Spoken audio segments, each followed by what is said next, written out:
Pinaghahandaan ngayon ng mga otoridad ang posibilidad na magamit ng mga extremist groups ang smartphone sa pag-atake at ito'y base sa ulat mismo ng US Transportation Safety o Security Administration. May live report si Emil Sumangil. Emil. Magandang hapon. Ginanap ang tinatawag na tabletop exercise ng umaga. Dumalo mga opisyal ng NAIA, Airline Operations Council at PNP Aviation Security Group. Pinag-usapan ng emergency response at anti-terrorism measures at isa sa mga tinutukan Jiggy ang usapin ngayon ukol sa alarmang inilabas ng Transportation Security Administration ng Department of Homeland Security ng Amerika kung saan maghihigpit sila ng mga panuntunan di lamang sa check-in luggages at hand-carry items ng mga pasahero.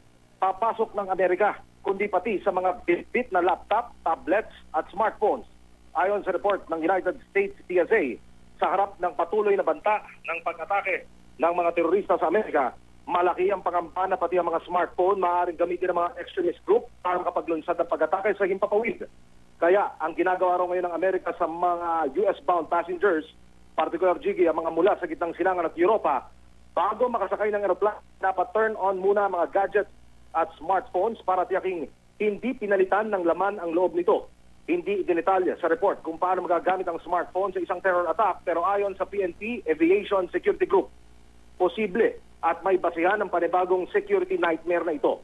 Hindi pa ipinatutupad sa mga paliparan sa Pilipinas ang bagong pan na ito, pero ayon sa pulisya, alinsunod sa napag-usapan kaninang umaga, pabalangkas ang DOTC, Office for Transportation Security, ng bagong policies dahil tiyak, lilikha ng delay ang inspeksyon sa mga gadgets at smartphones. Ayon naman sa mga pasahero sa NAIA na aming nakausap, Jiggy, sakaling ipatupad ito, andaw sila makipagtulungan para sa kaligtasan ng lahat. Jiggy.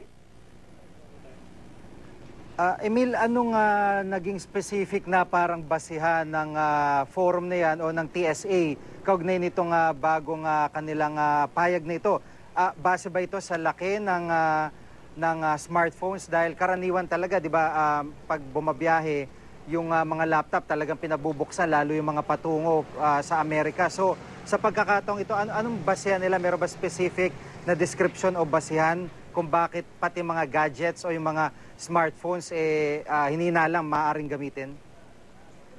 Unahin ko lamang, Jiggy, yung isinagawang tabletop exercise kaninang umaga ay bahagi lamang daw ng buwan ng pagpupulong ng mga opisyal ng NAIA at nitong mga opisyal ng PNP Aviation Security Group.